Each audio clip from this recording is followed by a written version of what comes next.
ఇప్పుడు కేవలం 7,999 up to 10 kgs వరకు బరువు తగ్గి అధిక బరువు నుంచి వచ్చే ప్రధాన సమస్యలను దూరం చేసుకోండి.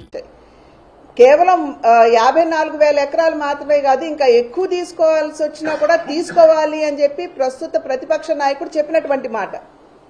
కానీ వారు అధికారంలోకి వచ్చిన తర్వాత మూడు ముక్కల ఆటలాగా మూడు రాజధానులను తెర మీదకి తీసుకుని వచ్చి సంపూర్ణంగా అమరావతిని విస్మరించి నిర్వీర్యం చేయటం జరిగింది. ఆది నుండి కూడా భారతీయ జనతా పార్టీ అమరావతి రాజధాని అన్న మాటకి కట్టుబడి ఉన్నది. మేము పదే పదే విషయం మీ మాధ్యమంగా ప్రజలందరికీ కూడా తెలియజేస్తున్నటువంటి విషయం.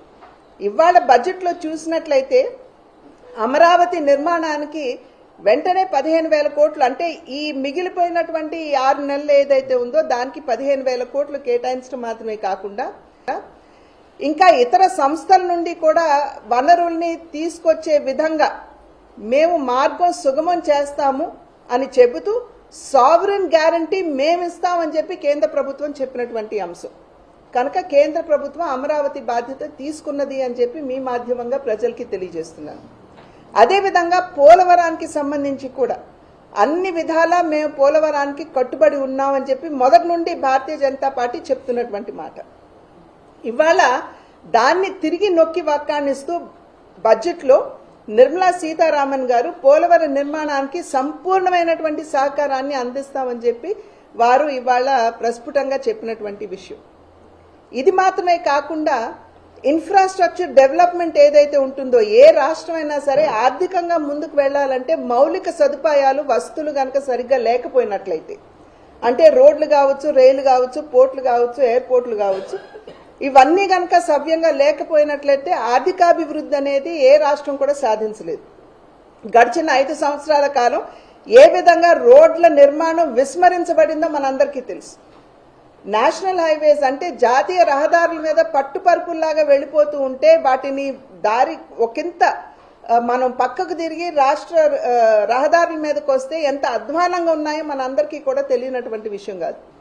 కనుక ఇవాళ కేంద్ర ప్రభుత్వం ఆంధ్ర రాష్ట్రాన్ని ఆర్థికాభివృద్ధిలో సైతం ముందుకు తీసుకువెళ్ళాలి అనేటువంటి ఆలోచనతోటి మౌలిక సదుపాయాల కల్పన మీద, వాటి యొక్క నిర్మాణం పునర్నిర్మాణం మీద దృష్టి పెట్టి అన్ని విధాలా కూడా మేము సహకరిస్తామని చెప్తూ, ఇంతకు ముందు విశాఖపట్నం చెన్నై కారిడార్లో కొప్పర్తి లేదు, కానీ కొప్పర్తిని కూడా చేర్చి ఇవాళ కొప్పర్తిని ఇండస్ట్రియల్ కారిడార్గా అన్ని విధాల వాటరు, పవరు, రోడ్లు అన్ని విధాలా కూడా సదుపాయాలు కల్పిస్తూ మేము దాని డెవలప్మెంట్కి మేము దోహదపడతామని చెప్తూ, అదేవిధంగా ఓర్వకల్లు కారిడార్ ఏదైతే ఉందో, ఇండస్ట్రియల్ నోడ్ ఏదైతే ఉందో దానికి కూడా మేము సంపూర్ణమైనటువంటి సహకారం అందిస్తామని చెప్పి కేంద్ర ప్రభుత్వం చెప్పడం జరిగింది.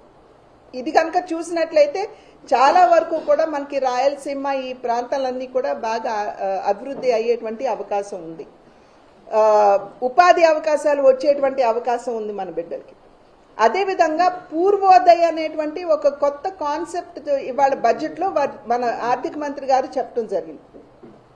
పూర్వోదయ అంటే ఈస్టర్న్ స్టేట్స్ ఏవైతే ఉన్నాయో అక్కడ సర్వతోముఖాభివృద్ధికి దోహదపడాలి, అంటే మానవ వనరులు కావచ్చు, మౌలిక వస్తువులు కావచ్చు, వీటన్నిటికీ దోహదపడే వీటి యొక్క అభివృద్ధికి దోహదపడే విధంగా పూర్వోదయ అనేటువంటి ఒక పథకాన్ని, ఒక కార్యక్రమాన్ని వాళ్ళు నిర్మలా సీతారామన్ గారు అనౌన్స్ చేశారు.